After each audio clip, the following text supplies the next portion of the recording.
Amém. Amém. Queridos, comecei a gravação, tá bom? Quem chegar depois vai ter que pegar o início da aula aí, a parte gravada depois, tá certo? Eu quero começar de onde nós terminamos. Eu agradeço as orações dos irmãos. Esses dias para mim foi bem tumultuado, né? Mas graças a Deus estou bem melhor. Hoje eu já consegui voltar para a escola. Fiquei uma semana de atestado, vocês acreditam?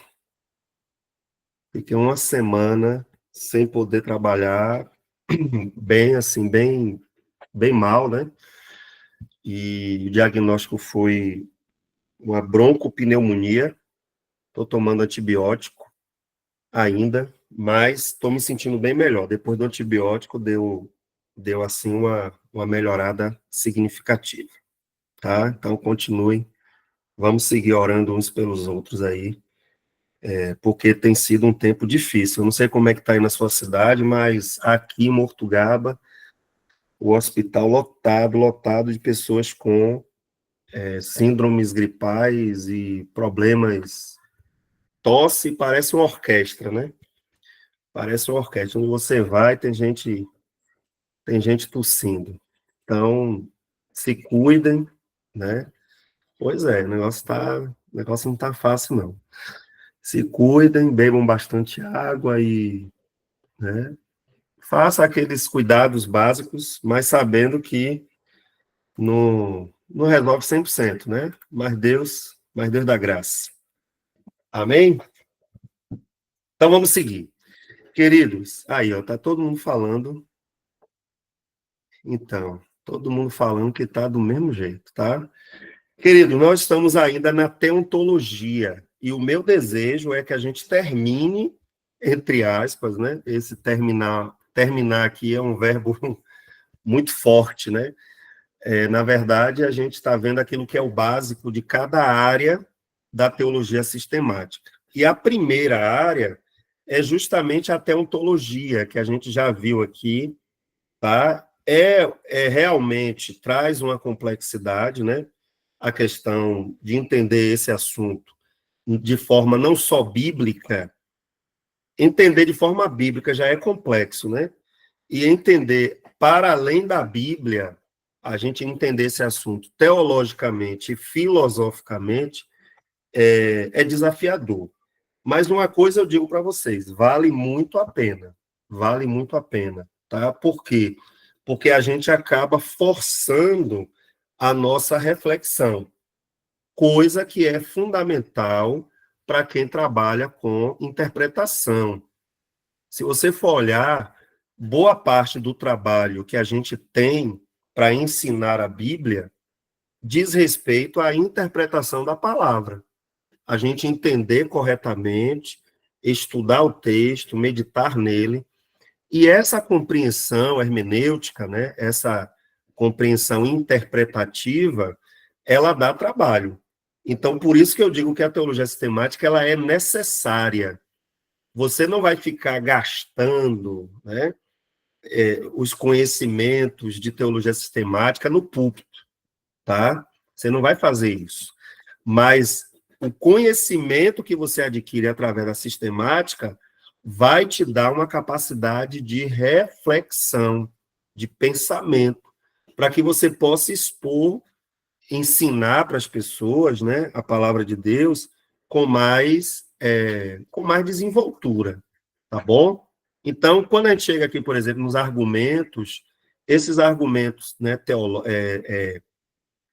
teleológico, né, antropológico, cosmológico, ontológico, cristológico.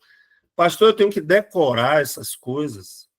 Você não vai decorar, não existe essa necessidade de decorar, a não ser que você tenha uma mente aí brilhante, né, e consegue captar tudo assim com muita facilidade, amém. Fora isso, o que a gente precisa é saber que esses argumentos existem e sempre que necessário recorrer a eles, né? Esse é o fundamento. da teologia sistemática, tá? Eu não sei tudo, de cor. Se você pedir para eu falar aqui sobre determinados assuntos da Bíblia, eu vou conseguir falar, mas de forma organizada, sistemática, aí já dá um trabalhinho a mais. Você tem que parar, você tem que ler, você tem que elaborar, você tem que organizar as ideias, você tem que fazer um esboço. Então, é assim que funciona, tá? Então, a gente falou um pouco sobre a natureza de Deus, o fato de Deus ser espírito, isso resolve muita coisa dentro da igreja, dentro daquilo que a gente prega, a questão de Deus ser imaterial, né? Falamos um pouco sobre isso, as figuras antropomórficas, né? Que são aquelas características humanas que são atribuídas a Deus. A gente falou do cuidado que a gente tem que ter com o teísmo aberto, o fato de Deus ser indivisível, ainda que ele se manifeste como três pessoas, Pai, Filho e Espírito Santo, mas ele não é partido, né? Não existem partições em Deus, tá?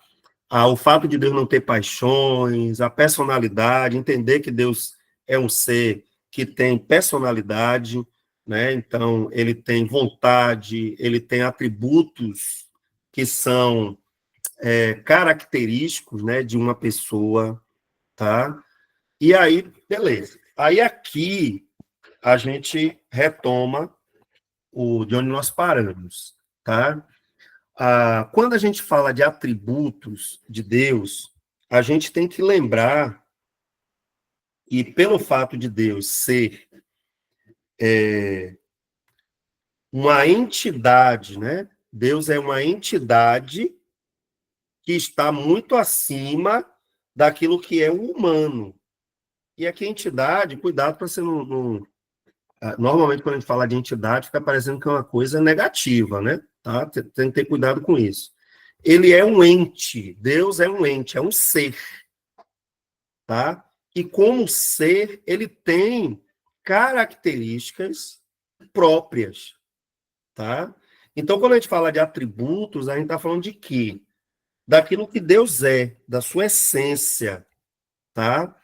Porém, a Bíblia atribui a Deus, né, diz que Deus é de um determinado jeito, que alguns desses atributos são simples de entender. Por exemplo, quando a Bíblia fala que Deus é bom, é simples de entender o que é bondade. Por quê? Porque mesmo nós, sendo pecadores, mas ainda há resquícios de bondade na vida, na sociedade, ainda há resquícios dessa bondade, tá? E aí, a gente, por analogia, por isso que o nome é comunicáveis, né? O atributo da bondade é um atributo comunicável, ou seja, eu consigo entender. Existe uma analogia. O que é analogia? É uma comparação. Eu consigo entender o que é bondade por analogia. Beleza. Só que quando a gente fala assim, Deus é onipotente, aí a gente já não tem analogia. A que nós podemos comparar? Não existe nada no mundo dos homens que possa ser onipotente. Não existe nada em nós e nem no mundo que a gente vive que seja onipotente. Então, aí, esse atributo, a gente vai chamá-lo de incomunicável. Ou seja, não existe nada na criatura, no ser humano, na criação, que se assemelhe, que seja, né, igual. Então, só Deus é onipotente, só Deus é onipresente, só Deus é onisciente, só Deus é soberano. Então, todos esses atributos, eles são incomunicáveis. A gente até entende, porque Deus explica na palavra de alguma forma, mas a gente não compreende. É diferente. Entender é o primeiro passo para você, né, saber sobre alguma coisa. Compreender já é uma palavra muito forte, porque compreender significa dizer que você entende tudo sobre, né, sobre aquele determinado assunto, tá? Então, aí a gente tem aqui uma lista, por exemplo, a infinitude de Deus. Deus é um ser infinito. A autoexistência, a imutabilidade, a soberania, né? A onipotência, a onipresença, a onisciência. Então, veja que os atributos, eu vou voltar aqui, os atributos incomunicáveis, eles só são de Deus. Então, nosso Deus é um Deus infinito. Significa dizer que ele não tem limitações, significa dizer que ele tem caminhos inescrutáveis. O que é uma coisa inescrutável? É uma coisa que você não consegue acessar plenamente, tá? Acessar plenamente. Então, isso nos coloca, gente, no nosso devido lugar, né? Porque o que tem de gente hoje que está assim meio pinel, não sei se você lembra dessa expressão, né? Pinel, o pessoal tá ficando doida. Ela tá achando que Deus é um é um de nós, tá? Então, assim, estão humanizando demais o nosso Deus. Ainda que ele se fez um de nós, em Jesus, né, o nosso Deus, que se fez carne, habitou entre nós, mas a gente não pode considerar Deus só como essa expressão humana, tá? Isso é um perigo. Então, estudar a Bíblia partindo da convicção de que Deus tem atributos que são incomunicáveis, isso nos coloca no nosso devido lugar. Nós oraríamos muito mais se levássemos mais a sério isso. Porque Deus é infinito, nós não. Nós somos finitos, limitadíssimos, né? Muito limitado. É interessante que um vírus, uma bactéria, sei lá, uma coisinha aí que vem e derruba a gente de um jeito, sabe, que é você procurar força e falar, rapaz, eu fiquei pensando esses dias, eu falei, meu Deus, imagina um idoso com, sei lá, 60, 70, 80 anos, com a gripe dessa. Porque eu com 44, eu fiquei muito mal. Teve um dia, eu levantei, uma da manhã mais ou menos, e eu pensei que eu ia desmaiar, eu pensei que eu ia perder os sentidos, né?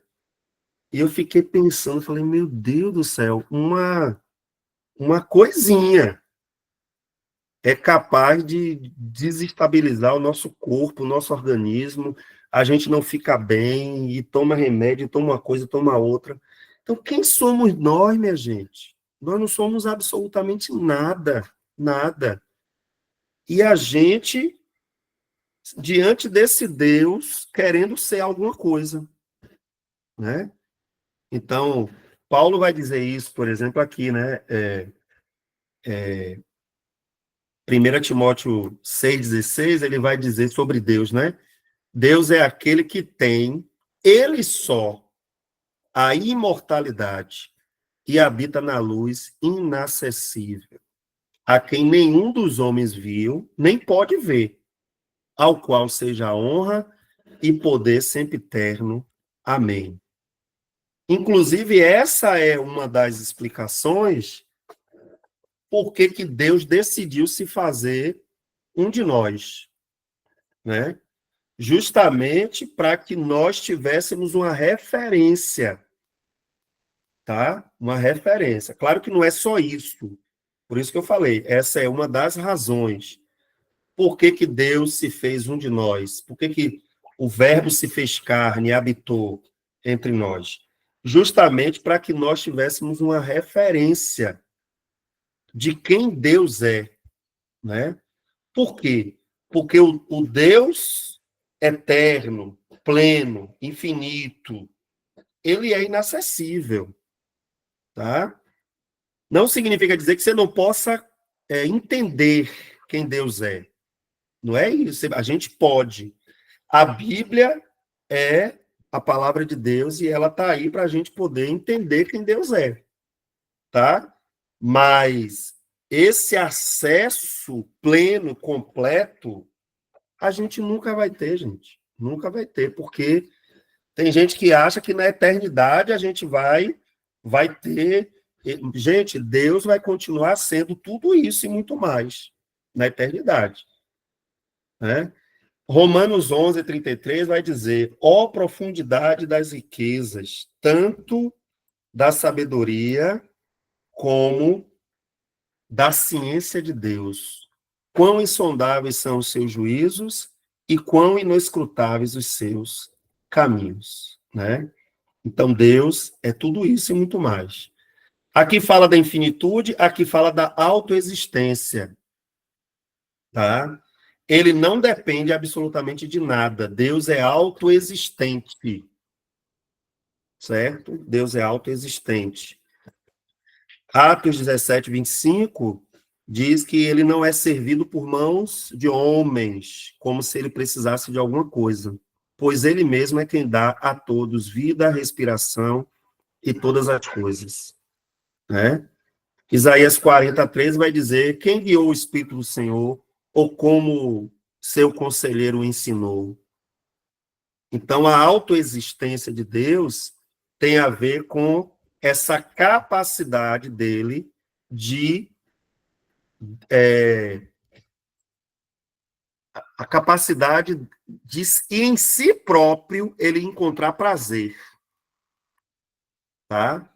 Tem um pregador famoso aí que falou uma vez que Deus é como se o céu tivesse ficado triste quando ele expulsou um terço dos anjos, né? E aí Deus teve uma ideia para voltar a se alegrar.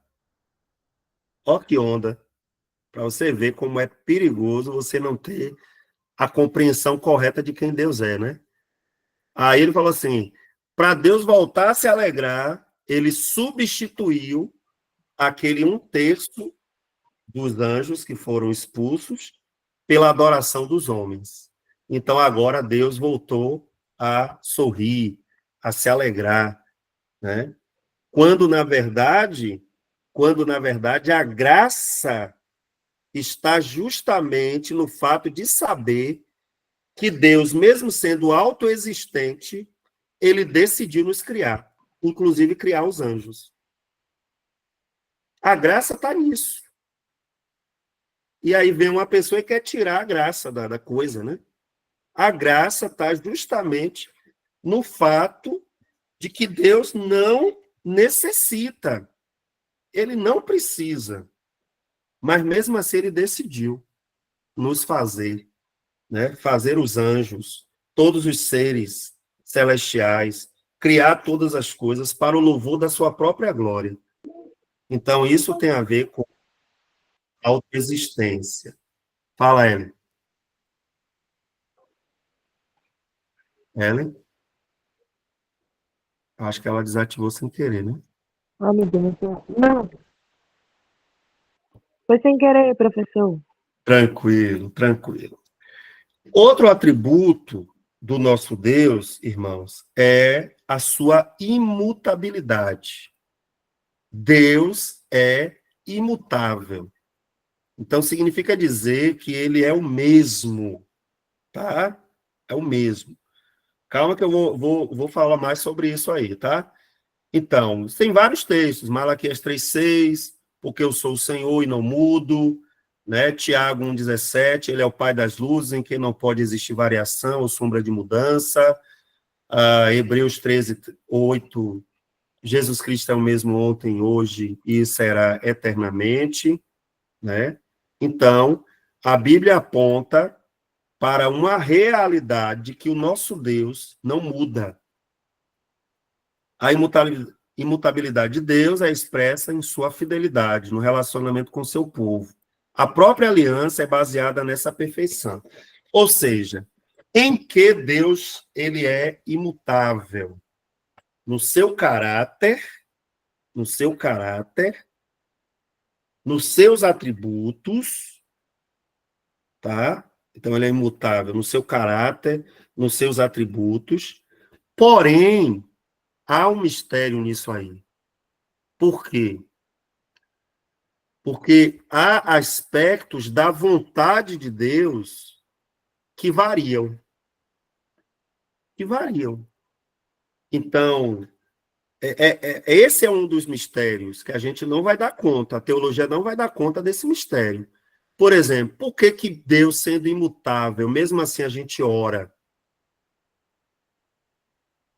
Ó, veja bem, se ele não vai mudar em absolutamente nada, para que que eu vou orar então? A oração ficaria meio que sem sentido, tá? Mas aí é que entra, né? Então, vamos ver, né? Mas vamos pensar aqui primeiro, ó. Deus não muda. Deus não muda, não tem variação, não tem mudança, ele é o mesmo. Ok. Em que? No seu caráter, nos seus atributos, Deus, ele não caduca, ele não envelhece, ele permanece o mesmo em seu poder e em seu caráter. Ok. Mas há aspectos da vontade, e Deus é um ser que tem vontade, que podem variar, certo? E essa variação não diz respeito à falta de soberania, falta de onisciência, é como se tivesse faltando alguma coisa. Não. Aí é que entra. Deus mesmo decidiu ser assim. E isso faz parte da sua soberania. Ele decidiu ser assim. Então, há aspectos da vida humana na relação com Deus que entra a questão da vontade de Deus. Tá? Aí é por isso que você vai ver na Bíblia, em alguns momentos, parecer que Deus se arrependeu. Inclusive, tem tradução que diz isso. Só que quando você vai entender a tradução ali, a palavra arrependeu, ela é ela é uma figura, né? É um eufemismo. Por quê? Porque você não tem uma palavra que possa explicar o que foi que Deus ali sentiu. Mas isso diz respeito ao caráter dele? Ele mudou quanto ao seu caráter? Não. Ele mudou quanto aos seus atributos? Não.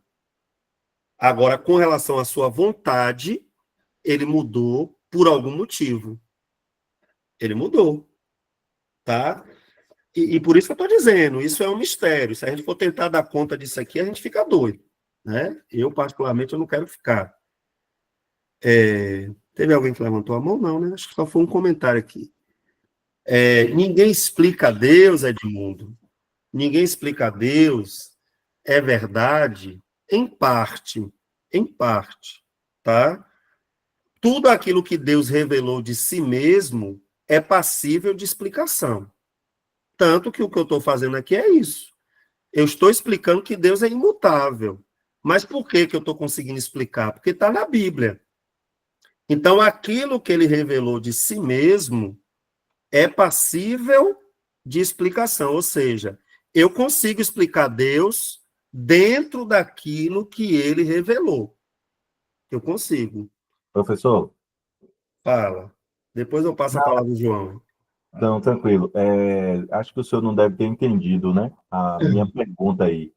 É porque essa é uma canção, né, de um grupo aí chamado Preto no Branco. E ela diz que ninguém explica a Deus. E aí a minha pergunta é: será que isso é uma verdade? Eu entendi. Eu conheço essa canção e a minha resposta foi justamente essa, né? Vou tentar falar com outras palavras. Deus, ele é passível de explicação, ele pode ser explicado, mas dentro daquilo que ele mesmo já revelou. Ou seja, a Bíblia não é a revelação de Deus, e ele diz muita coisa sobre ele. Ele diz na Bíblia, aqui tá os versículos aqui, ó.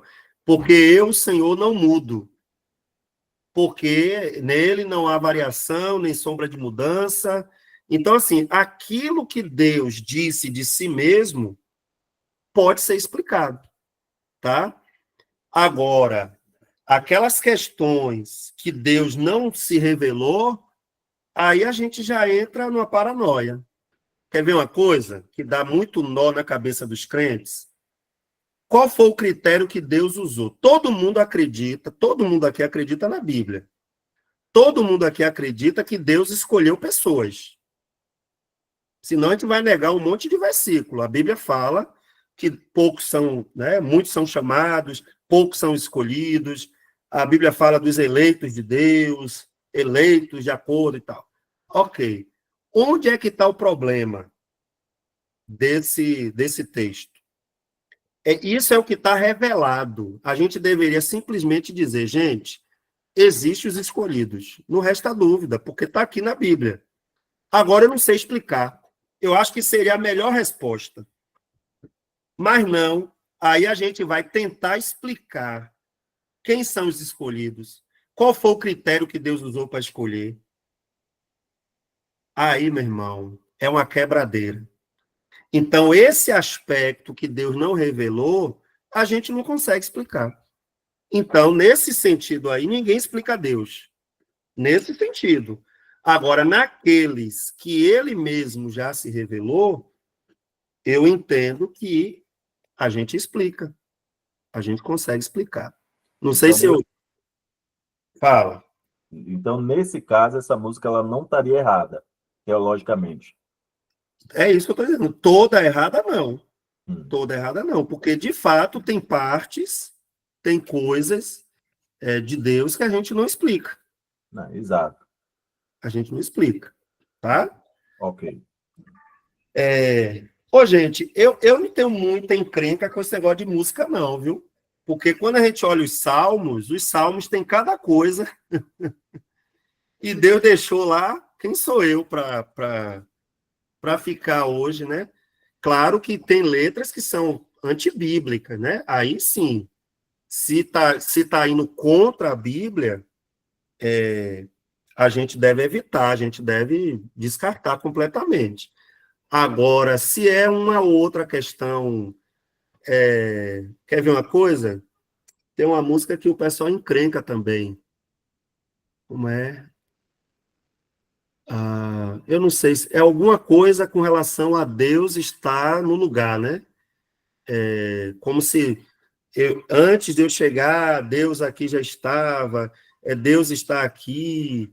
Aí eu já vi pessoas falando, por exemplo, essa música mesmo é Deus está aqui, aleluia, tão certo como aqui eu. Aí tem uma parte que fala assim, Deus está em mim. Aí eu já vi pessoas condenando essa música porque falando que, mas tem pessoas ali que não está buscando a Deus, não nasceu de novo. Como é que a pessoa vai abrir a boca e cantar ali dizendo que Deus está em mim, né? Então, assim, essas coisinhas que eu confesso para vocês que eu não gasto energia com isso, não. Tá? Agora, tem pastor que gasta, né?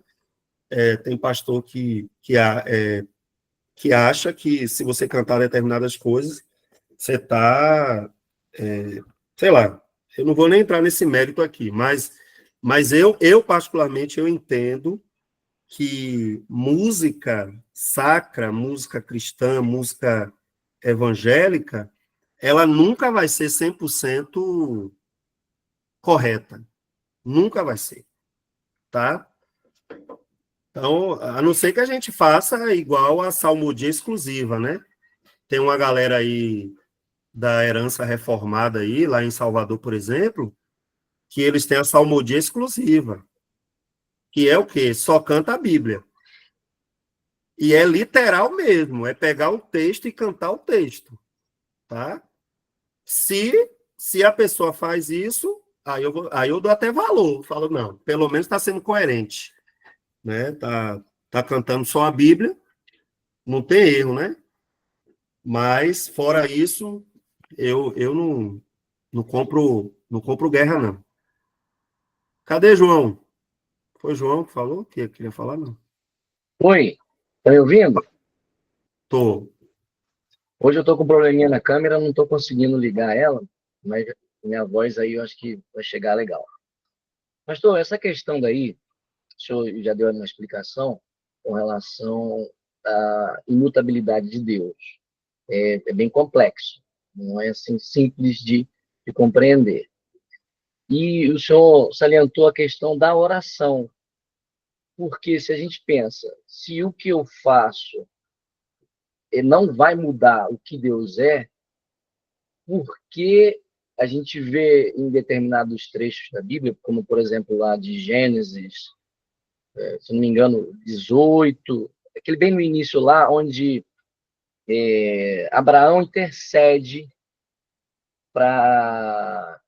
com relação a Ló e a destruição da cidade. E vira aquele diálogo entre o Abraão e Deus. Se encontrar alguém assim, eu não vou destruir. E vai aquela, como se fosse uma barganha, uma conversa, e aí, dependendo da conversa, Deus vai lá e toma aquela atitude. É bem difícil, assim, de compreender o porquê que Deus tomou a determinada atitude, sendo que, se ele não muda, por que que ele mudou a direção, ou ele, como diz até o trecho, moveu o coração de Deus através de determinada atitude do homem, né? Eu gostaria que o senhor me explicasse um pouquinho nesse sentido. Então, João, é isso que eu quis dizer na minha primeira fala. Se a gente entrar nessa bola dividida, a gente vai ter mais dúvidas do que certezas, entendeu?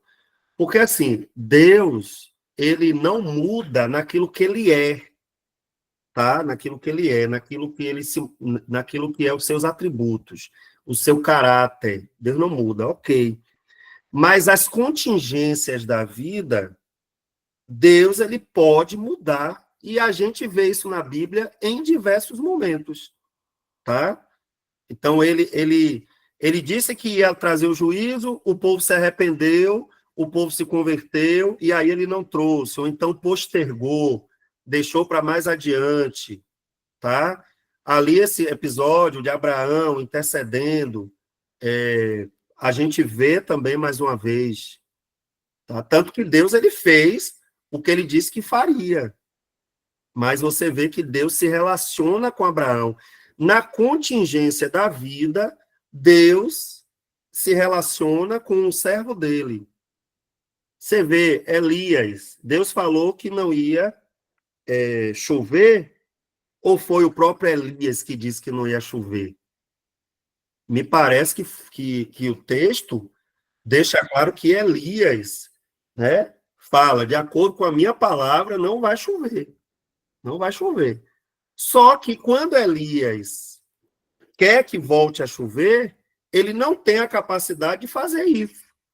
E aí ele vai para a oração e persevera na oração. Tiago vai dizer isso, que Elias viu a chuva voltar ali porque ele perseverou em oração, né? Então, assim, por isso que eu estou dizendo, a gente tem que entender quem Deus é e não entrar em crise, tá? Saber que ele não é como os deuses dos gentios, que tem várias personalidades. Então, você vai ver deuses da mitologia grega, da mitologia romana, que eles têm vários traços de personalidade e que muda com muita facilidade. Por quê? Porque tem paixões. Aí foi o que a gente viu na aula anterior. Deus não tem paixões. Então, ele não age por paixões, motivado por paixões. Ele age por sua soberania. Só que ele mesmo estabeleceu um tipo de relacionamento com o homem. E esse relacionamento se dá por meio da oração em nome de Jesus. E aí ele faz as coisas de maneira extraordinária. Então, vamos pegar aqui a morte de Lázaro. Lázaro morreu. E a morte é uma contingência da vida. Só que quem tem o poder da vida e da morte é Deus. Se Lázaro morreu, qualquer mortal pensaria, morreu porque foi da vontade de Deus. Ora, se isso não é verdade, morreu, faz parte da vida. Beleza. Aí Jesus vai lá e ora, e Lázaro ressuscita. E aí? Deus mudou? Deus é outro nos seus atributos, no seu caráter? Não. Mas a contingência da vida ali mudou. E mudou por causa da oração, porque é o próprio Jesus que diz que Lázaro ressuscitou e Jesus agradece. Eu te dou graça porque sempre o Senhor me ouve. Então, é nesse sentido, né, que a gente precisa entender. Porque quando a gente fala assim, Deus não muda, Deus não volta atrás, Deus não sei o quê, aí fica parecendo que é com relação ao caráter de Deus. E realmente, com relação a quem ele é, por exemplo, Lázaro ressuscitar, mudou Deus na essência dele em alguma coisa? Não. Deus continua sendo soberano na morte e na vida. Ele continua sendo soberano. Mas aquela contingência ali, ela foi alterada. E ela foi por meio da oração. E é isso que a gente tem, né? Glória ao Eterno por isso. Só que tem gente que fica na bronca com isso. Tem gente que fica na bronca com isso. Tem gente que se entristece com determinadas coisas. Por quê? Porque não entende quem é Deus. E a gente que vai trabalhar com pregação, com aconselhamento, a gente precisa entender essas coisas. Para depois não estar querendo colocar Deus no canto da parede, né? Duvidando do caráter de Deus e coisa do tipo. A gente tem que ter cuidado com isso. Né? Por isso que é importante estudar a sistemática. Tá? Pela ordem aqui, né? Disley, depois Ellen. Me ajuda aí. Não faz pergunta difícil, não. Eu lembrei do texto de, acho que é Êxodo 33, que Deus fala que não ia mais com o povo, que o povo era rebelde, né? Falou com Moisés e Deus disse, olha, eu vou abençoar, eu vou cumprir minha promessa, mas eu não vou com vocês, que esse povo é muito rebelde. E Moisés vai e ora e diz, se o Senhor não for conosco, eu também não vou sair daquele lugar. E Deus acaba indo com eles, né? Eu penso que a misericórdia de Deus, a bondade dele, né? A Bíblia fala que ele não pode negar-se a si mesmo. E ele usou de misericórdia. Por isso que ele faz, né? Não é que ele não muda, mas o atributo dele é esse. Ele é imutável, ele é misericordioso, é fiel, né? Naquilo que ele promete. Então, ele vai cumprir sempre. Perfeito. Muito obrigado, Disley. Você me tirou do apuro. Você me tirou do apuro aqui agora, porque é difícil. Não é uma coisa simples. Mas vocês têm que saber que vocês vão aconselhar pessoas com esse tipo de crise. Ah, mas por que Deus? Por que Deus? Por que Deus? E aí, como é que eu dialogo com essa pessoa sem ferir o coração da pessoa, sem dizer que ela está com falta de fé ou coisa do tipo? Aí, gente, a gente tem que ser honesto com a pessoa e falar, olha, minha irmã, Deus é assim mesmo. Deus é assim mesmo. A gente não vai conseguir entender tudo. A gente não vai conseguir. E bendito seja o nome dele, porque se a gente conseguisse entender tudo dele, ele seria um de nós. E olha que a gente não está entendendo nem a gente mesmo, 100%. Né? Nossa capacidade de entender o próprio ser humano já está arranhada, quanto mais Deus na sua plenitude. Então, isso aqui serve para aconselhamento, para orientação, para o tipo de culto que a gente dirige. Ah, eu estou dirigindo um culto de oração, mas eu não sei quem é Deus. Eu não reconheço as características de Deus. E aí, gente, isso nos livra de ficar falando bobagem. Isso nos livra. Fala, Ellen. Graças a Deus, irmão. Estão me Amém. ouvindo direitinho? Sim. É importante, né, a gente lembrar que, embora se pareça que em alguns versículos parece que está havendo uma contradição naquilo que se é dito da parte de Deus, só que é importante a gente lembrar que ele é conhecedor tanto do passado, como do presente, como do futuro. Então, ele tem o conhecimento do que vai acontecer. Acredito eu que seja da forma que o senhor falou, né? É uma forma, a escrita ela é uma forma mais aproximada para o nosso entendimento, né? Para que a gente compreenda aquilo que a palavra de Deus ela está querendo falar ali naquele momento. Mas eu já me peguei já me perguntando e por diversas vezes questionando, até a Érico mesmo, né? Ao meu esposo perguntando. Mas ele está dizendo assim, se a gente acredita na Bíblia e está dizendo isso, como é que não é?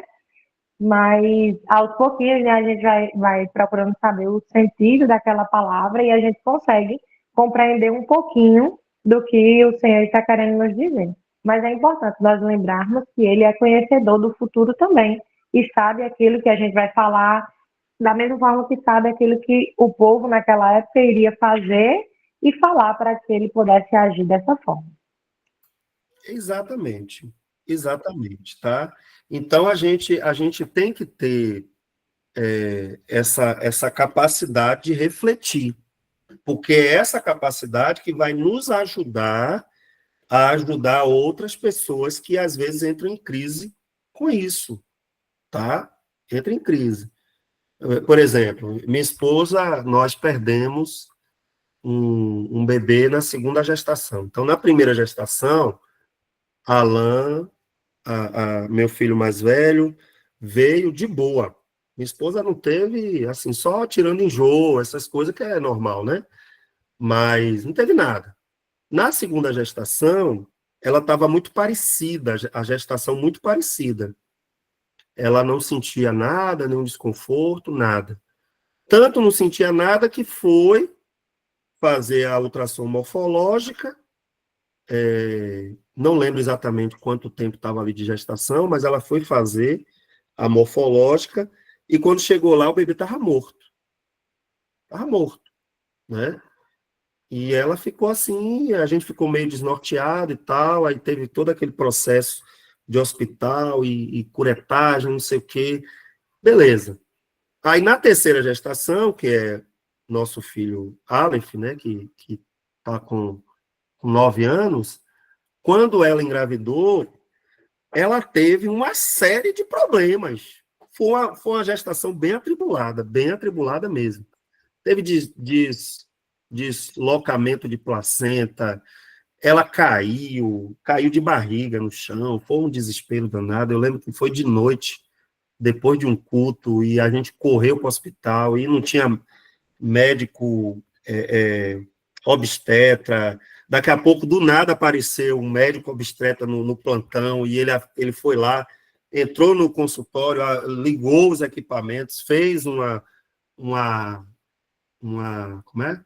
A ressonância, não, um ultrassom, né? Resultado, o Aleph nasceu, e nasceu super saudável, graças a Deus. Mas, assim, a gente lida com essas contingências, é isso que eu estou chamando de contingências da vida. A gente lida com elas. A gente lida. Deus é soberano. Ele é o autor da vida. Mas a gente está no meio de um vendaval, de um processo, de um mundo caído. Nós, caídos também, né? Restaurados em Cristo, mas a gente vive num mundo de queda.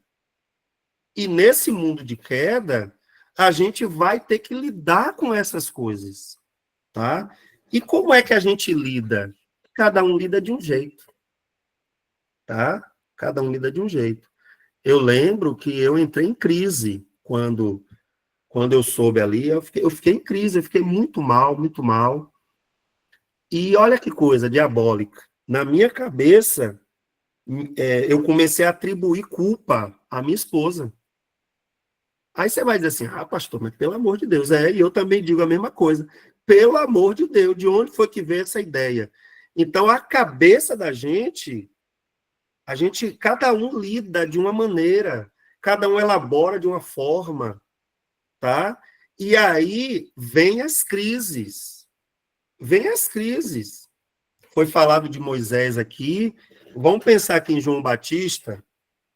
João Batista olha para Jesus e fala: eis o Cordeiro de Deus que tira o pecado do mundo. Olha que declaração bombástica e uma declaração de fé, de convicção. Beleza. O mesmo João Batista, pouco tempo depois, preso, manda alguns dos seus discípulos perguntar a Jesus se era ele mesmo. Então, assim, gente, de onde é que a gente está tirando essa ideia maluca de perfeição, que a gente sempre vai ser de fé, que a gente sempre vai estar firme, que a gente sempre vai estar, sabe, pegando o urso e rasgando no meio, pegando o leão e torando o leão no meio? Da onde é que a gente está tirando essas convicções? Da Bíblia que não é. Da Bíblia que não é. Porque a minha Bíblia e a sua mostra homens fracos, limitados e que precisam da graça de Deus. João Batista era um desses. E a resposta de Jesus, ela ainda é mais gloriosa, porque a resposta de Jesus para o discípulo não foi: rapaz, fala para aquele cabra lá para ele deixar de ser incrédulo, sou eu mesmo. Não, Jesus não disse isso. O que é que Jesus responde? Vocês lembram?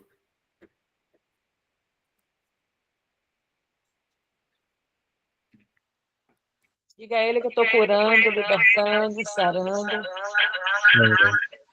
Fale para ele. Fale para ele que os mortos são ressuscitados, os enfermos são curados e tal, e tal. Fale para ele o que está acontecendo aqui. Só fale isso. E aquele relatório era justamente o quê? Para mostrar que o poder de Jesus para operar todos aqueles sinais era o atestado da sua divindade. É por isso que tem gente que também entra em conflito com isso. Por que aconteceu tantos milagres extraordinários na era apostólica? E hoje parece que já não acontece assim com tanta frequência e com tanta, né, de forma tão extraordinária. É uma questão simples, porque todos esses sinais extraordinários, eles foram para validar e confirmar e autenticar a autoridade do Messias e, no caso também, dos apóstolos, entendeu? Não é que Deus não faça mais, porque também tem uma turma aí que vai dizer isso, né? Os cessacionistas, que são aqueles que acreditam que os dons cessaram, eles vão dizer que essas coisas não acontecerão mais. Eu, particularmente, eu não creio nisso. Porque quando você estuda a história dos avivamentos, você vai ver que em determinados contextos Deus fez coisas extraordinárias também. Agora, ele faz para a glória dele. E acabou. Ele não faz quando a gente quer que ele faça. Ele faz para a glória dele, né? Ela ainda quer falar?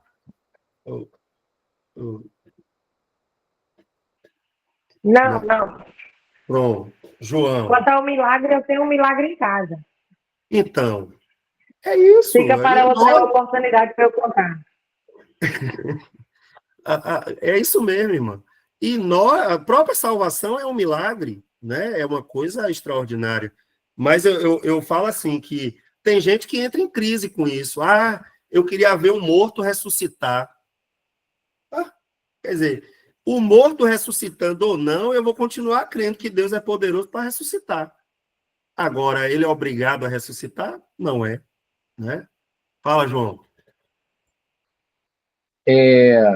Já pegando o trecho desse ponto que o senhor falou, tem um cântico que fala, né? Se Deus quiser, se Deus fizer, ele é Deus. Se não fizer, ele é Deus. Se a porta abrir, ele é Deus. Mas se fechar, ele continua sendo Deus. E tudo está de acordo com a vontade dele. Até mesmo se a gente pegar o trecho lá de 2 Coríntios 12:7, falando da questão do espinho na carne de Paulo, Paulo tinha uma demanda, um problema. Muitos cogitam malária, um problema físico, alguma questão. E ele pede para tirar esse espinho da carne. Depois ele fala que a graça dele bastava. Mas Deus não tirou, porque foi da vontade dele de não tirar.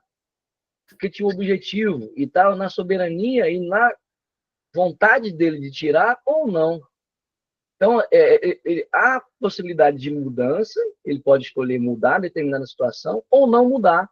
Isso independe de nós acreditarmos mais ou menos. Temos que continuar confiando em Deus, acreditando na capacidade de Deus e nos relacionando, né? É o micro se relacionando com o infinito.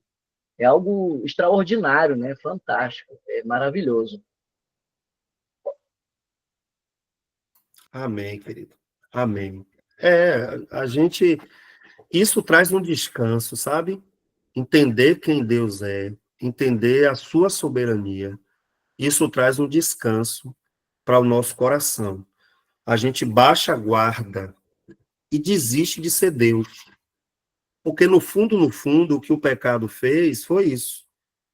A serpente seduziu o primeiro casal, colocando no entendimento deles que eles seriam como Deus. E até hoje, a estratégia da serpente, da antiga serpente, do dragão, como a Bíblia fala, né? A estratégia de Satanás é a mesma, gente. Só que quando você entende quem Deus é, você desiste de ser. Eu não quero ser Deus, não. Eu não quero ter resposta para tudo. Eu não quero saber tudo. Você vai desistindo. Por quê? Porque você entende quem você é e quem Deus é, né?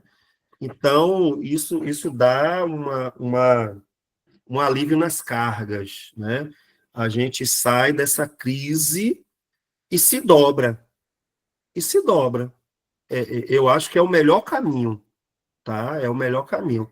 Ah, mas isso o ateu não vai entender dessa forma. Problema dele. A gente não tem como mudar as pessoas. Já desisti. Eu não sou Deus. Deus ele é autoexistente e ele tem uma capacidade autorrevelacional. Então, por mais que eu seja um instrumento na mão de Deus, eu tenho que entender que eu não consigo mudar o coração de ninguém. Então, deixa ele com a crise, deixa o ateu com a crise dele. Vai chegar uma hora que Deus, ele pode quebrar essa incredulidade. E aí os olhos se abrem. Agora, a gente sabe, a gente fica nessa paranoia, a gente quer ter resposta para tudo, quer saber tudo, quer entender tudo, quer dar conta de tudo, e a gente não dá. Aí isso reflete na família, porque a gente quer que nossos filhos sejam o quê? A gente quer ter o controle de tudo, saber tudo. Não é que a gente tem que deixar ao léu, não é isso. Nós somos responsáveis pelos nossos filhos. Mas você tem que entender que você não vai dar conta. Você não vai dar conta de, sabe? E essas convicções que eu as tenho por causa das convicções que tenho sobre quem Deus é. Aqui mesmo, na tela, Deus é soberano. Acabou, meu irmão. Então, quem é que governa o mundo? Então, ele governa o mundo e sua vontade é a causa final de todas as coisas. Incluindo especificamente o quê?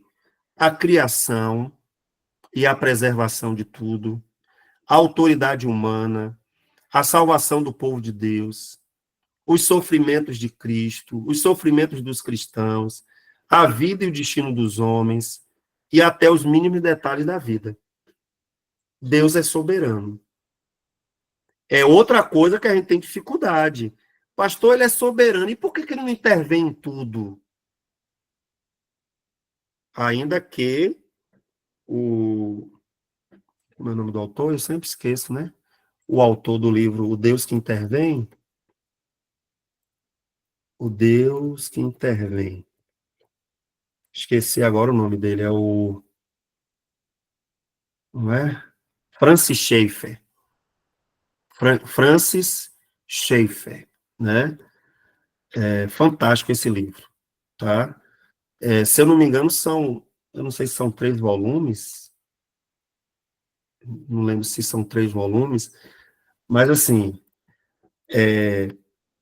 a gente tem uma convicção de que Deus intervém, eu coloquei o nome do autor aí, né? A gente tem convicção que Deus intervém, mas a gente tem a sobriedade de entender que ele não intervém sempre. Ele não intervém sempre. E por que ele não intervém sempre? Tente dar conta disso, que aí você provavelmente vai ficar ou no remédio ou na camisa de força. Ele não intervém, aí entra o que vocês falaram, ele sabe do futuro, ele sabe o que é que vai acontecer, ele sabe coisas que você não sabe, ele conhece sentimentos que você não conhece. Entendeu? Então a gente tem que ter cuidado com isso, gente. A gente tem que ter cuidado com isso. Então, os atributos de Deus são para reconhecer quem ele é. E isso fortalece as nossas convicções sobre quem nós somos, né? Essa é a grande sacada. Você entender Deus para entender também quem você é. Baixa a bola. Eu de vez em quando eu falo para mim mesmo isso. Rapaz, baixa a bola aí, meu amigo. Baixa a bola, porque quem é você na fila do pão? Eu não sou ninguém, não. Então deixa Deus. Deus sabe o que é que está fazendo. Ele está mexendo com a gente, ele está mudando, sabe? Ele está alterando coisas que a gente não sabe explicar. Não sabe, entendeu? Eu particularmente, eu assumi o pastorado em Conquista em 2011. Pensa numa pessoa apaixonada pela igreja, apaixonada. A igreja apaixonada por mim e eu acho que mais apaixonado pela igreja. E trabalhando. Eu me via velhinho naquela igreja. Tanto que eu falava para os irmãos. Eu falava, irmãos, eu me vejo aqui, né? Velhinho. Como se fosse ali o meu ministério, né? E aí, de uma hora para outra, esse sentimento começa a mudar, eu começo a ficar assim meio questionando, tentando entender o que é que Deus está fazendo e tal. E aí eu vou para outra igreja, será que é isso? Será que Deus está tirando nossos pés daqui para nos levar para outro lugar, para outra igreja, para assumir o pastorado da igreja? Gente, só quem passa por esse tipo de crise é que consegue entender, porque quem nunca passou vai ficar dizendo, não, o pastor, coisas que eu já ouvi, né? Ah, o pastor desistiu do ministério, o pastor, passou no concurso, está ganhando mais, oh meu Deus, se eu contar a minha história, né? Pode ser até que daqui a alguns anos seja isso, né? Mas no momento não é. Mas assim, aí as pessoas ficam sem entender. E eu, muito menos. O pior é as pessoas me pararem e me perguntar. E eu sem entender. A gente tinha 6 meses que tinha recebido nossa casa em Conquista. Deus abriu outras portas, outras igrejas, convite. Vamos lá, vamos orar. Deus. E o silêncio de Deus. O silêncio de Deus. Aí você fica sem entender. Você fica sem entender. E até hoje tem pessoas que perguntam e eu falo, irmão, eu acho que Deus me botou no estaleiro por um tempo, né? Mas aí a gente veio para Mortugaba, caímos na graça dos irmãos aqui, temos trabalhado, ajudado. Ontem mesmo eu estava pregando no culto, tenho servido a meus irmãos, servido à igreja, cooperado e tenho tido assim uma alegria muito grande. Eu estou fazendo exatamente o que eu sempre fiz. A única diferença é que eu não estou presidindo a igreja. Mas mesmo assim eu fico ainda nessa crise. Eu fico tentando entender qual foi o passo que Deus está dando. Ah, pastor, por que você está falando isso? Eu nem sei, que não estava no script aqui. Mas é só para a gente entender. Entender quem Deus é, descansa o coração da gente. A gente para e diz assim, opa, ou eu acredito mesmo nesse negócio que a Bíblia diz que Deus é soberano, ou eu vou surtar. E aí eu vou começar a dar os passos na minha vida, não pela direção de Deus, mas pela minha vontade. E aí é que tá. Quando você opera na sua vontade, você tem que entender que você vai ficar sempre limitado àquilo que a sua vontade pode produzir. Tá? Então, tudo isso que Deus fez na minha vida e na sua vida, mas eu estou falando aqui da minha especificamente, pode ser que daqui a um ano a nossa conversa aqui já seja outra. Tá? Mas a gente não entende tudo. A gente não entende, a gente simplesmente dá passos de fé confiando na soberania divina, né? Confiando na soberania divina. Se você perguntar assim, pastor, o que é que está no seu coração? Meu coração queima a mesma coisa que sempre queimou. Amor pela igreja, amor pela escritura, amor pelo povo de Deus, amor pela pregação. Pregação é uma coisa que mexe comigo, eu sabe, me desperta, me levanta, me...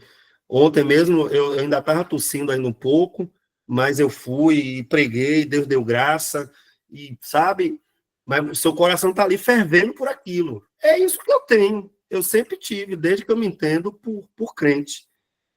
Mas, dentro da soberania divina, como é que eu vou operar os dons que eu recebi? Eu sempre vou operar os dons presidindo a igreja? Então, Deus nunca me disse isso. Então, a gente tem que, sabe, a gente tem que nadar, irmãos. O rio está aí, e a gente entrou nele. Então, a entender quem Deus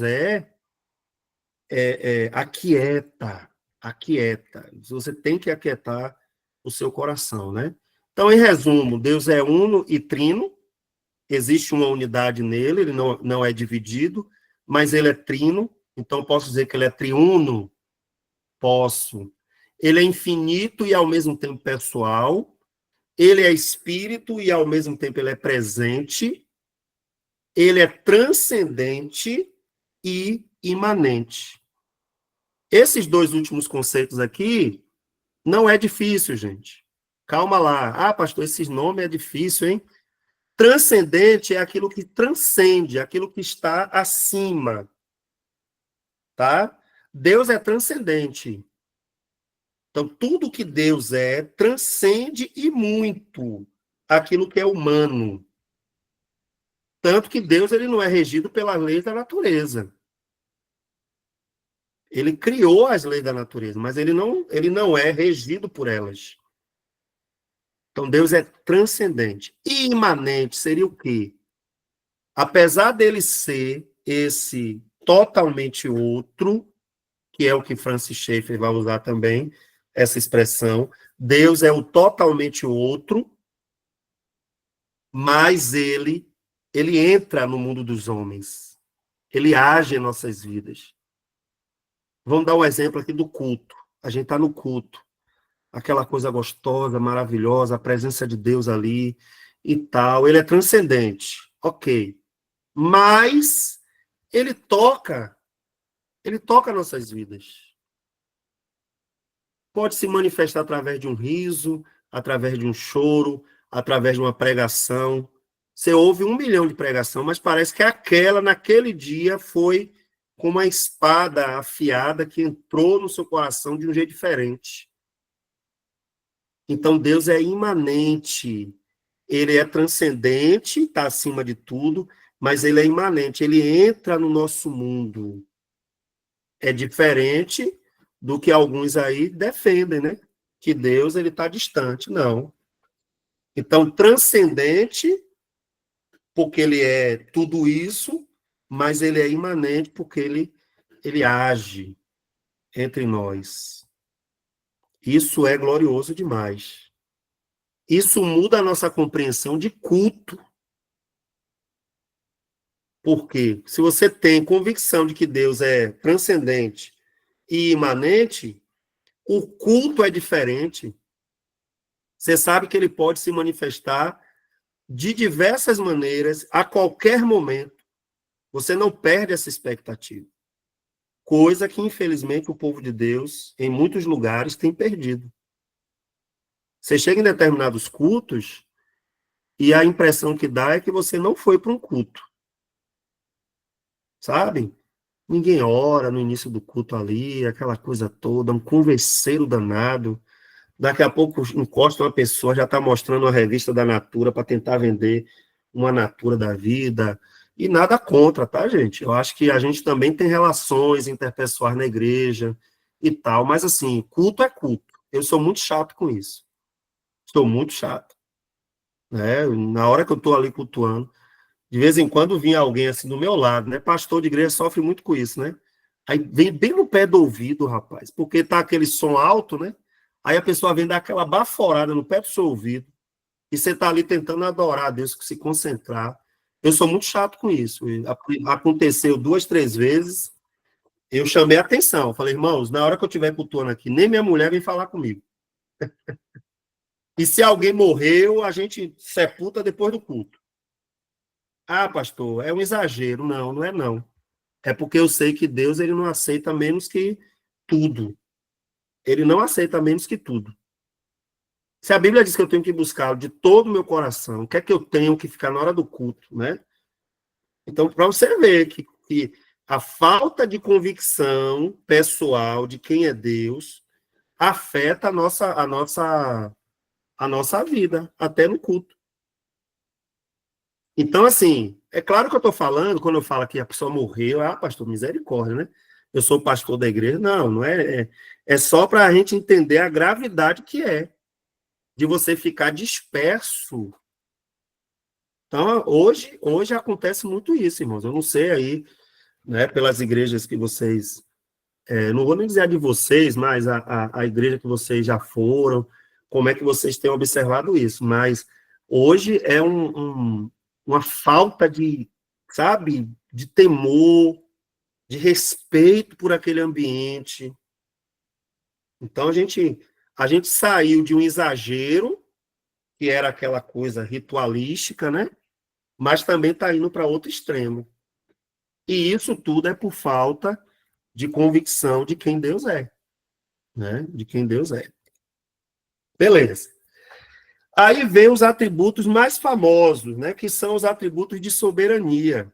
A onipotência, né? A Bíblia fala que Deus é todo-poderoso. A onipresença e a onisciência, né? Esses 3 atributos, gente, eu vou gastar um pouquinho menos de tempo, porque eles são os mais conhecidos, tá? Mas entendê-los é fundamental. Deus tem todo o poder em suas mãos. Ele conhece tudo. Ele sabe de tudo. Ele está presente em todos os lugares.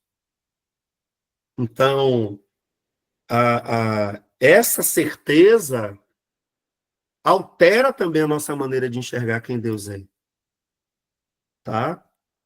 Por exemplo, quando Adão peca, é engraçado. O texto diz que ele ouviu a voz de Deus e se escondeu.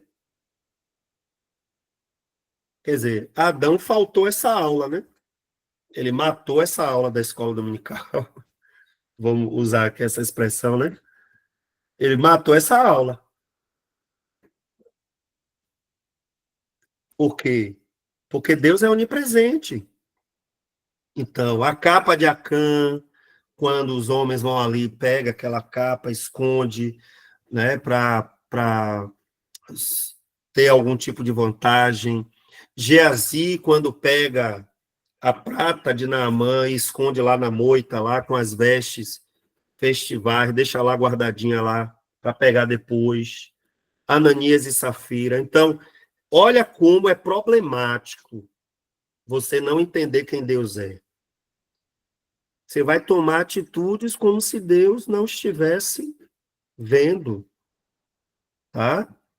Então, não é que você vai ficar com medo de Deus o tempo todo. Ai, Deus está na espreita, doido para me pegar no erro. Não. Isso também é uma visão equivocada de quem Deus é. Agora, também achar que Deus não está vendo nada, olha como isso geraria mais temor no coração das pessoas, né? Mais reverência. Poxa, eu estou falando, rapaz, eu estou falando do pastor da igreja, assim, na cara limpa, assim, sem temor nenhum. Ah, pastor, mas o pastor da igreja, ele é perfeito? Não. Ele é nosso irmão. Ele é seu irmão em Cristo. Se você acha que ele está falhando em alguma coisa, chega até ele e amorosamente fale, pastor, eu queria te falar uma coisa, pode ser que eu esteja errado, já vai na humildade, né?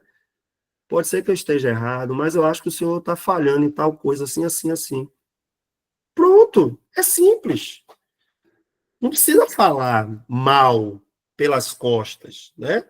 E assim como qualquer outro irmão, mas a gente vai perdendo esse temor. E por que a gente perde esse temor? Porque a gente não sabe quem Deus é. Porque se nós soubéssemos ou levássemos a sério quem Deus é, a gente pensaria 1 milhão de vezes e não faria isso, tá? A onisciência de Deus, Deus sabe tudo, mas não é só tudo. Ele sabe tudo por dentro e por fora, tudo de tudo. Para uns isso é motivo de perturbação, para outros é motivo de segurança, né? Por quê? Porque eu digo assim, ô Deus, já que o Senhor sabe de tudo, me guia, me guia. Eu estou querendo tomar tal decisão, Deus, me guia, me orienta, me dirige. Então, confiar nessas declarações, né? Elas mudam a nossa vida. Aí aqui, gente, já vai para outros aspectos, né? Que são os atributos comunicáveis, tá? Comunicáveis. Ó, Deus é santo. Isso se comunica para a gente? Sim. Por exemplo, quando Deus fala, sede santos, porque eu sou santo. Então, ele comunicou esse atributo com a gente.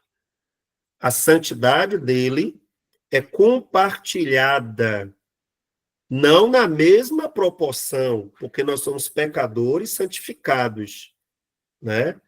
Nós somos santificados pela sua santidade.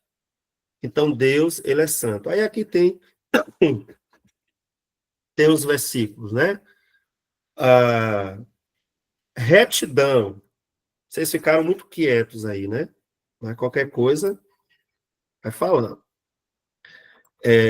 Retidão.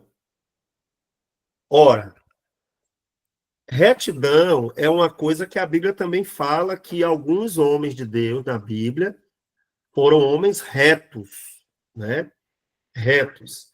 Então, o que é que significa isso? Significa que é uma conformidade santa consigo mesmo. Então, Deus, ele tem uma santidade e isso faz com que ele seja sempre reto. A melhor definição até hoje que eu ouvi de retidão é a seguinte, parece coisa de criança, mas é o óbvio. Deus não faz curva. Deus não faz curva. A maioria das curvas que a gente faz é para criar atalhos, para fugir de propósitos, mas Deus não faz isso. Então, a retidão é isso, né? É não ficar, sabe? A falta de retidão é o quê? Um problema moral do homem diante de Deus. Então, por isso eu estou falando. A falta de retidão é você ficar fazendo curva. Então, Deus não faz curva. Ele é reto. E a gente precisa ser reto também, tá? Ah, pastor, é fácil? Não, não é fácil. Seja bem-vindo ao clube, tá? Vai ser difícil, vai ser penoso às vezes, ser reto, né? Andar em retidão vai ser difícil, mas a gente tem que buscar isso, né, cotidianamente. Outro atributo de Deus, a justiça. Alguns vão dizer que a justiça é a santidade em operação. Santidade em operação. Então, o que é ser justo? Deus compartilhou isso com a gente também? Sim. Ele manda que a gente seja justo. Justiça tem a ver com aquilo que você faz de maneira correta. Por isso que é santidade em operação. Tá? É só você pensar assim, o que é injustiça? É você fazer aquilo que é errado. Você não dá o devido valor a alguém que sempre te valorizou. É uma injustiça? Ok. E o contrário de injustiça é justiça, tá? Então, nós devemos também ser justos. Por quê? Porque Deus é justo. Aí aqui vem outro atributo. Esse daqui a maioria não quer, né? A ira de Deus é um atributo de santidade, tá? Deus, por ser santo, ele se ira, e a Bíblia diz que ele se ira todos os dias. Ele se ira todos os dias. Então, aqui, ó, seu caráter revelado é uma expressão inalterável de sua natureza, com persistência e dedicação total. Deus luta contra tudo que se opõe a ele. A ira é a rejeição santa do ser de Deus contra aquilo que contradiz a sua santidade. Então, a ira de Deus é um atributo dele também. E é interessante que é uma das poucas coisas que a Bíblia nos autoriza a ter. Tem crente que se escandaliza quando lê irai-vos, mas não pequeis. Né? E é possível? É. Tanto é que a Bíblia diz para que a gente se ire, mas que a gente não peque. Tá? Você quer ver um momento que a gente se ira de forma santa e justa? Você sabe que uma pessoa estuprou, um estuprador, pegou uma adolescente do seu bairro e abusou, estuprou e tal. Graças a Deus não matou, mas estuprou. Você vai querer ser melhor do que Deus? O que é que você sente por essa pessoa? Ira. Ira. Você vai sentir uma ira terrível, a ponto de que se essa pessoa passar no seu quintal, na sua varanda, e você souber que foi ela, é capaz até de você. Aí é que entra. Não pequeis, né? Então, você se irou, você teve aquele sentimento. Quando você vê a Sodoma e Gomorra que o mundo está aí fora, você fica dando risada? Não. Você se ira com isso. Você sente essa ira santa no seu coração e parte dessa ira é justamente pelo Espírito de santidade, o Espírito Santo que está dentro de nós, e que ele sente as dores desse mundo caído. E ele sente isso dentro da gente. Então, a ira, ela é um dos atributos que a gente não gosta, né? Tem gente que não gosta de falar que Deus se ira, mas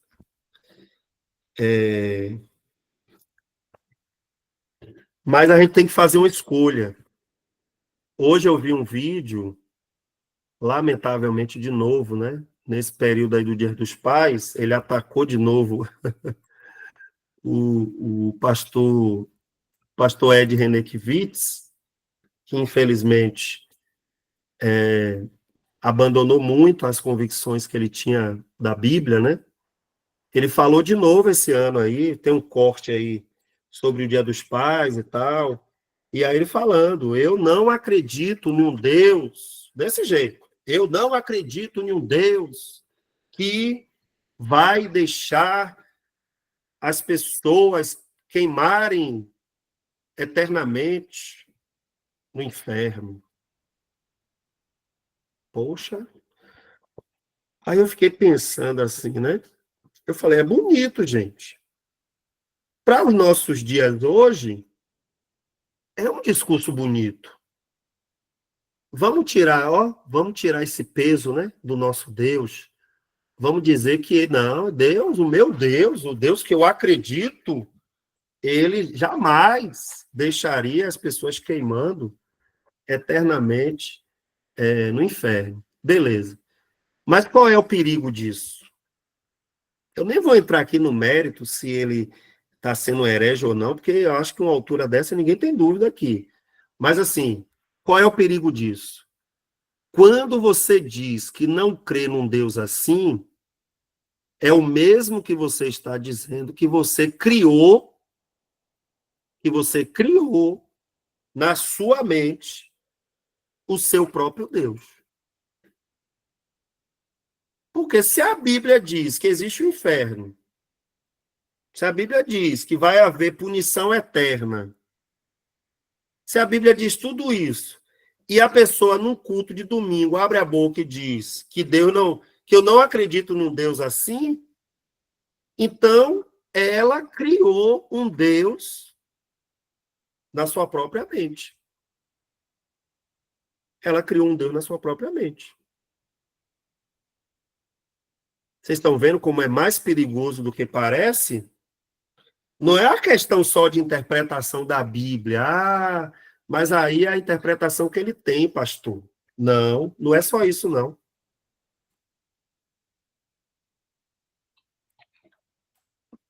Aí entra o perigo. Entendeu? Uma vez eu tive que falar isso para uma irmã. Ela estava tão insistente sobre algum tema, não lembro exatamente o que foi. Aí ela falou assim, mas eu não creio num Deus assim, não. Aí eu falei, opa, então, irmã, você criou o seu próprio Deus. Ah, absurdo, como é que pode? Eu falei, não, você criou o seu próprio Deus. Porque ou a gente se rende à revelação de Deus, que é as Escrituras, e crê no Deus que a Escritura ensina, mesmo não entendendo tudo, ou a gente estabelece no lugar do Deus da Bíblia um Deus, tá? A nossa imagem, feito a nossa imagem e a nossa semelhança. Então é um perigo. Irmã Joselita, pode falar aqui. Graça e paz a todos. Com licença, pastor. Eu tenho visto no meu dia a dia com as crianças, pessoas doutrinando as crianças, dizendo que Deus não existe. Quem existe é o diabo, misericórdia. É tão difícil você dizer para a criança, evangelizar, falar do amor de Deus, e elas creem. Muitas nem leem a palavra de Deus ainda, mas elas creem no amor de Deus. Mas tem pessoas doutrinando que Deus não existe, que quem existe é o diabo, e que pare com essa invenção de estar botando isso na mente e no coração, porque isso é invenção humana. Ô, irmã, seu relato é, é profundo, né? E preocupante. E eu tenho visto isso também, apesar de não trabalhar diretamente assim com crianças, eu trabalho mais com adolescentes e jovens, né? E é impressionante, gente. É impressionante como nós estamos vivendo dias que as pessoas não têm, assim... A gente está errando muito nisso. A gente está partindo do princípio que as pessoas já sabem quem Deus é, tá? A gente está errando muito nisso. E eu tenho visto, assim, com muita preocupação, sabe? Porque, mais uma vez, eu não sei como é que está aí na igreja de vocês, na cidade, no bairro, mas o número de crentes evangelizando sistematicamente, ele, a meu ver, esse número de crentes evangelizando sistematicamente tem caído muito, muito, mas muito mesmo, entendeu? E eu fico pensando, irmãos, como é que as pessoas vão saber? Ah, pastor, mas tem o TikTok, tem o Instagram, tem não sei o quê, tem um monte de... Gente, os algoritmos, eles entregam esses vídeos para quem já é crente. Não fique criando essa expectativa que os vídeos que a gente está produzindo aí, falando de Jesus e tal, que ele está sendo entregue para o máximo de pessoas. Não fique pensando, não. Entendeu? As pessoas que estão consumindo aquilo que a gente está produzindo, às vezes, se é que a gente também está produzindo, a grande maioria delas são pessoas que já estão na igreja, tá? Já estão na igreja. Com uma ou outra exceção. Com uma ou outra exceção. Porque também eu acredito na soberania divina, né? Quando Deus quer pegar uma pessoa que está lá, né? De repente entra ali na feed dela, ali nos rios, sei lá, entra uma mensagem de Deus ali para a pessoa. Eu acredito que Deus é poderoso para fazer isso.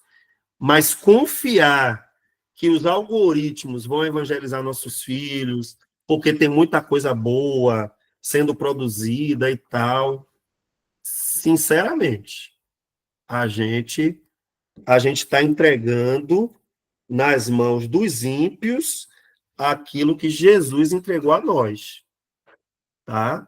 Esperar que as mídias sociais sejam crentes convertidas é demais.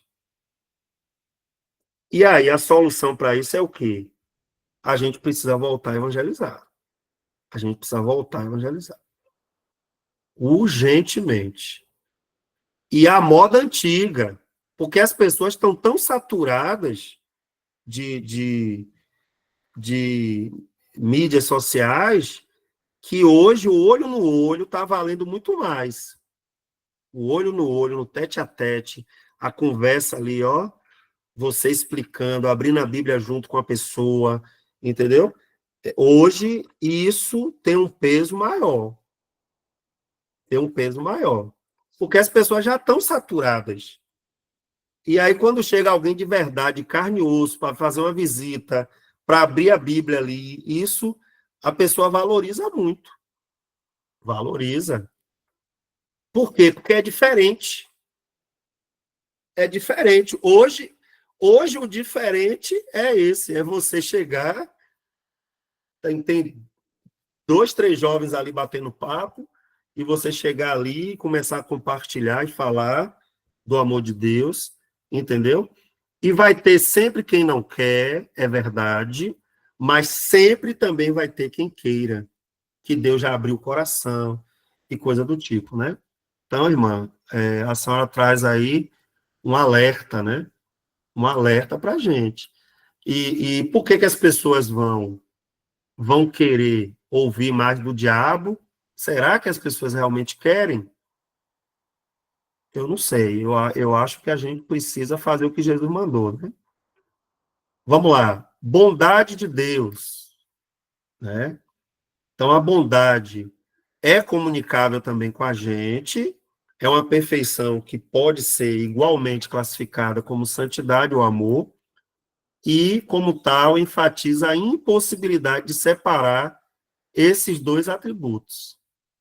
Então, Deus é santo, Deus ama, e a sua bondade é regada tanto por santidade quanto por amor. Isso não pode se divorciar, não pode se separar esses dois atributos, né? Então, Deus é bom o tempo todo Deus é bom. Ainda, nos atributos, tem o amor de Deus, tem a misericórdia, a aliança, né? Que a gente também pode ver aqui dentre os atributos. O que é que eu quero dizer com isso aqui, gente? É muita informação, eu sei disso. Como eu já falei para vocês, num seminário de 4 anos, vocês levariam 6 meses estudando isso aqui, tá? Lendo, pensando, refletindo, orando. Então, é muita informação mesmo. Mas o que é que a gente precisa entender? Que todos esses atributos são características que nos ajudam a entender quem Deus é, tá? Por exemplo, quando a Bíblia diz que Deus é amor, Deus não é só amor, mas a Bíblia diz que ele é amor. Então, isso tem a ver com o quê? Com um atributo de Deus, né? Aquilo que ele é, como é que ele se manifesta, a maneira como ele age, certo? Então, o amor de Deus é fundamental para entendê-lo, né? A questão da misericórdia, eu acho que já é uma coisa bem batida, né? Bem, faz parte aí do nosso dia a dia. Aí vem agora a questão da aliança, tá? A aliança é uma noção bíblica indispensável em torno da qual se concentra grande parte do ensino bíblico sobre o amor de Deus. Ou seja, Deus ele ama, e esse amor está estabelecido pela sua própria aliança. Então, ele faz uma aliança, um pacto. Pacto e aliança na Bíblia é basicamente sinônimo, né? Então, como é que Deus expressa o seu amor? Por meio de aliança. Então, a gente sabe que Deus ele não vai quebrar a sua aliança para conosco, né? Então, isso também é uma das coisas que precisam ser pensadas, né? Precisam ser pensadas. E aí vem a grande pergunta, pastor, como é que eu aplico tudo isso? Eu entendi. A maioria dos atributos, deu para entender, ok. A partir dessas características de Deus, eu aplico isso como? Primeiro, adorando, servindo e proclamando. Se Deus é tudo isso, gente, ele merece ser adorado? Muito. Se Deus é tudo isso, ele merece ser servido? Óbvio. Se Deus é tudo isso, ele merece ser proclamado? Mais do que nunca. Então, isso mexe com a gente. Não sei se você lembra que eu falei nesse instante aqui, irmãos, eu faço hoje o que eu sempre fiz. Eu continuo fazendo as mesmas coisas que eu sempre fiz. Servindo a Deus, servindo a meus irmãos. Deus me colocou nesse período, esse ano principalmente, né? Ano passado eu trabalhei com ensino, mas foi bem menos do que este ano. Mas Deus está me dando a oportunidade de fazer o quê? Servir, treinar obreiros. Vocês não sabem, assim, a alegria que eu sinto. E aqui eu não estou sendo demagogo, não. A alegria que eu sinto de saber que esse curso aqui deu certo, que vocês abraçaram o mesmo projeto e que tá, sabe? E aí eu vejo a alegria de vocês, o crescimento. Aí eu estou trabalhando também com os seminários, né? Estou dando aula no Seminário Congregacional de Niterói e também o Seminário Congregacional do Rio de Janeiro, que é ligado aí ao ISB, a denominação e tal. Eu sei que nessa brincadeira atualmente eu estou com, deve estar uns 130 alunos, mais ou menos. São obreiros, pessoas que estão se preparando para a obra, né? Mas eu sempre fiz isso. Entendeu? Treinar obreiros é uma coisa que eu faço desde 2004. Desde 2004 que eu treino obreiros. Muita gente que já passou por mim, né, como pastor, como professor. Alguns eu ainda reconheço no Instagram, de vez em quando estão mandando mensagem para mim, no Facebook. Tem outros que eu demoro a lembrar que foi meu aluno, mas aí, não, você foi meu professor lá no Logos, né, lá no Betel, lá não sei aonde, quando eu estava em Salvador, em Conquista, trabalhando com os irmãos. Então, assim, eu tô falando isso por quê? Porque a gente não pode parar de servir a Deus por causa de cargo. Tem gente que é assim. Eu estou trabalhando com a escola dominical porque eu fui eleito. Fui eleito pela igreja. Mas aí chega no final do ano, a igreja não me elegeu. Então, também, nem na escola dominical eu vou. A pessoa estava servindo ao diabo. Pode ter certeza. Essa pessoa não estava servindo a Deus, não. Mas eu garanto a você. Pastor, é pesado dizer isso. Não, eu falo sem medo. Eu falo sem medo de errar. Nós temos que servir ao Senhor. Mas fulano criticou o negócio que eu fiz na igreja. Você está servindo a quem? Você está servindo a fulano? Às vezes é Deus que permite que fulano critique você. O pastor Jeremias Pereira, ele fala que de vez em quando Deus usa alguém com um alfinetezinho para murchar você. Para sair o excesso de ar, né? Aí ele vai lá e fura você. E você tem que glorificar Deus e dizer assim, Senhor, obrigado, porque eu sou pior do que essa irmã está dizendo. Se ela souber quem eu sou mesmo, misericórdia, vai queimar meu filme aqui. Vamos ser realistas, irmãos. Então, tem pessoas que param de servir a Deus, por quê? Porque não, ela acha que está servindo a igreja, acha que está servindo ao pastor. Então, eu vou ficar na minha. O pau está quebrando lá, eu podia até estar ajudando. Eu não vou ajudar, não. Para depois vir me criticar, para depois não sei o quê.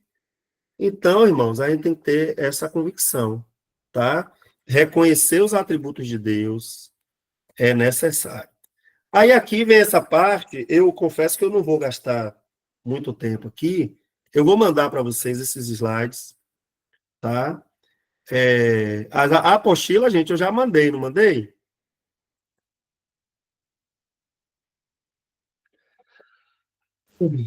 Pronto. A apostila eu já mandei. Então, muita coisa já tem na apostila, tá? Eu estou devendo alguns slides a vocês, mas eu já prometi e vou pagar minha dívida. No final do curso, vocês terão acesso à pasta com todas as ementas, apostilas, slides, tá? No final do curso, vocês terão essa pastinha para vocês guardarem o link de preferência no e-mail, alguma coisa. E aí, toda vez que vocês quiserem pegar algum material, é só entrar na pasta, baixar, abrir, consultar, né? E por aí vai, tá? Vamos lá, vamos fechar a aula aqui agora com isso aqui. A Trindade, quando a gente fala de Deus, a gente está falando de uma triunidade. Isso eu acho que já ficou claro para a gente, né? E aí vem essa pergunta de sempre, né? Então, assim, o Pai é Deus, o Espírito Santo é Deus, o Filho é Deus. Mas só existe um único Deus, tá? Aqui a gente não tem três deuses, como os muçulmanos acusam, né, os cristãos de serem politeístas. Isso é porque eles não conseguem entender a revelação da Escritura, né? Mas é interessante que, na mesma proporção que o Filho é Deus, o Pai é Deus, o Espírito Santo é Deus, o Pai não é o Espírito Santo, o Espírito Santo não é o Filho não é o Espírito Santo, o Filho não é o Pai não é o Filho. Então, o Pai é o Pai, o Espírito Santo é o Espírito Santo, o Filho é o Filho. São pessoas que estão dentro de uma triunidade, né? Dentro de uma triunidade. Ah, pastor, não é muito fácil entender isso não. Sim, meu irmão. A gente que lute. Deus é complexo mesmo. Deus é complexo. Não vou vender mais barato aqui, tá? Só que quando você olha para a Bíblia, você vê isso.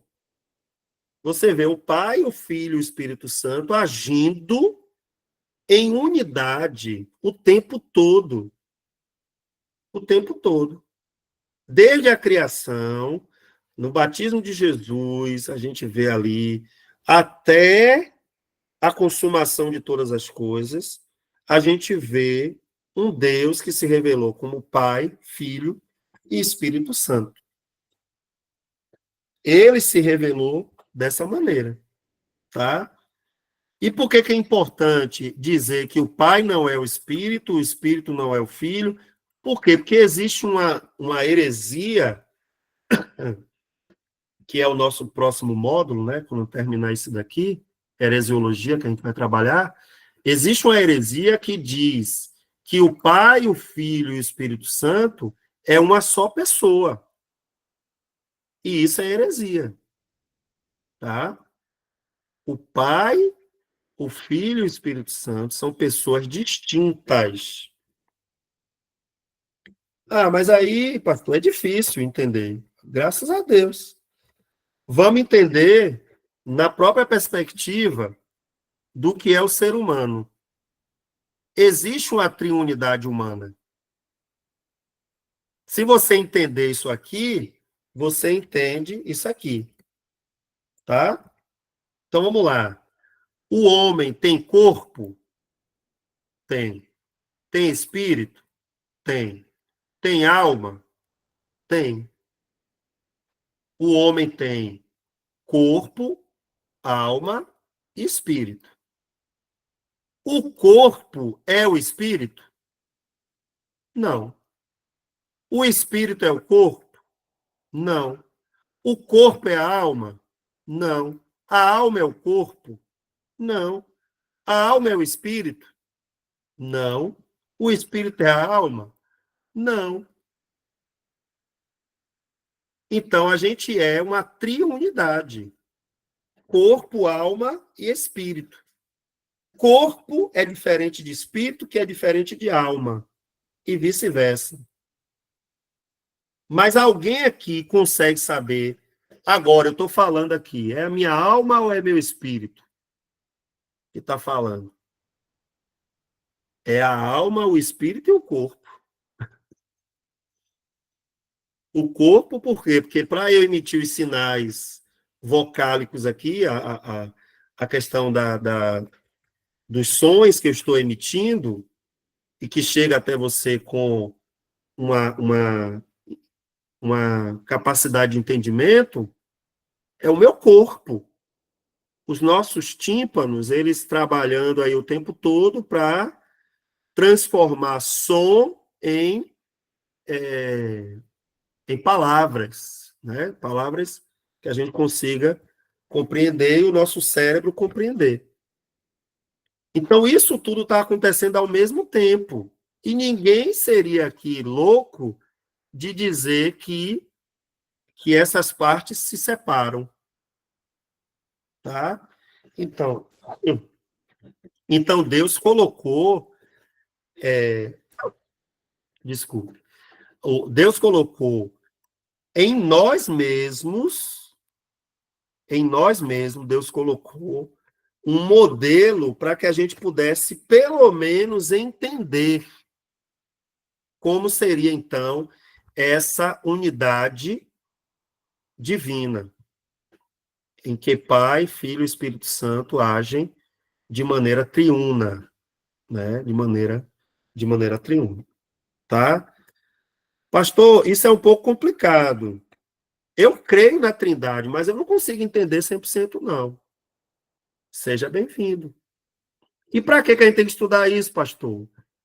Para forçar a nossa cabeça a pensar. Só isso. Forçar. O cérebro que Deus deu para a gente, a inteligência que Deus deu para a gente, ela precisa ser forçada. Você tem que parar, olhar para uma figura dessa aqui e dizer, rapaz, o negócio aqui é estreito. Sim. E é por isso que a gente precisa pensar, refletir.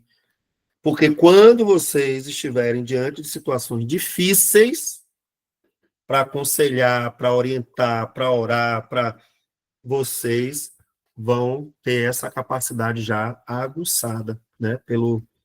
Pela prática. Você exercitou isso, tá bom? Então é isso.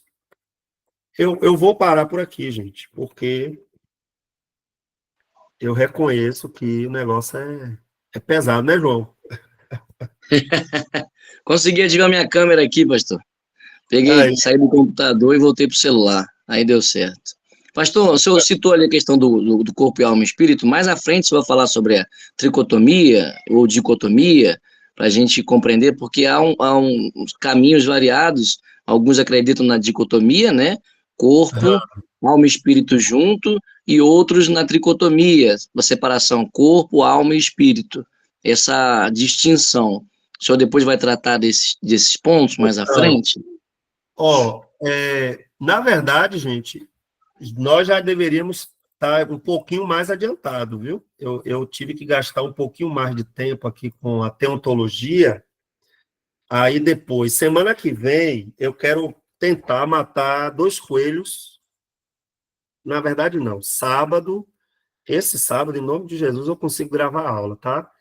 Esse sábado, eu vou gravar uma aula sobre armatiologia, que é a doutrina do pecado, tá?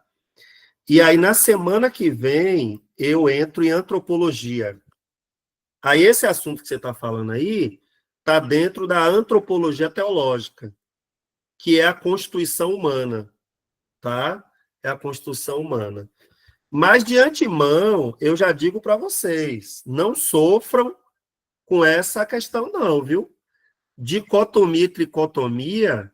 O que é tricotomia, gente? Para quem não está familiarizado. Tricotomia é crer que corpo, alma e espírito são 3 instâncias separadas.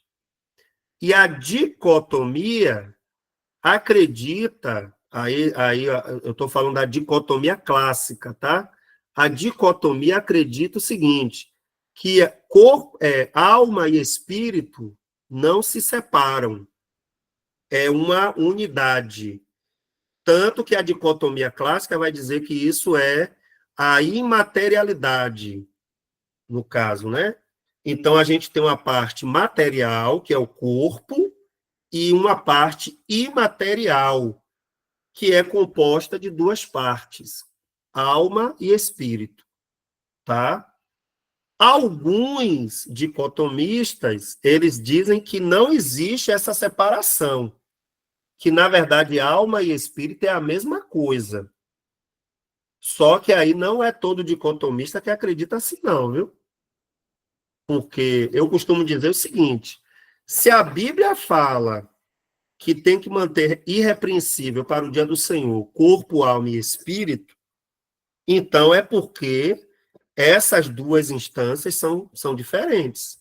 Alma e espírito não são a mesma coisa, tá? Agora a questão é, elas se separam? Esse é o desafio da teologia. Então aí é por isso que existe duas teorias. A teoria que diz que separa, e aí os tricotomistas acreditam nisso, e tem a teoria que diz que não se separa. São realidades distintas, alma e espírito, porém elas são inseparáveis. Tá? Elas são inseparáveis. E tem também os unicistas, que aí já é heresia. Tá? Os unicistas, eles acreditam que as três coisas, elas estão totalmente juntas, né? Elas são totalmente juntas. Mas aí não, eu acho que não vai dar tempo de falar dos unicistas, não. Mas qualquer coisa, a gente também fala. Tá bom? Queridos, Deus abençoe. Eu agradeço a paciência de todos. E eu quero falar mais uma vez do trabalho, tá, gente? Eu não consegui. Foi uma semana muito difícil para mim. Ainda está sendo ainda. Mas eu vou corrigir. Quem já mandou, eu vou corrigir. E quem não mandou ainda, não se estresse, tá bom? Ainda está no tempo. Algumas pessoas me procuraram hoje para falar que ainda está fazendo, certo? E aí dá tempo, tranquilo. O trabalho de história. E quem tiver com dúvida de alguma nota, algum trabalho, eu não lembro se eu entreguei ou não, por favor, me procure. Porque tem algumas pendências, viu? Tem algumas pendências. E aí, gente, não vamos deixar acumular, não. Tá bom? Não vamos deixar acumular, não. Então, que Deus abençoe, que nós possamos seguir orando uns pelos outros, tá bom? E qualquer coisa, pode me chamar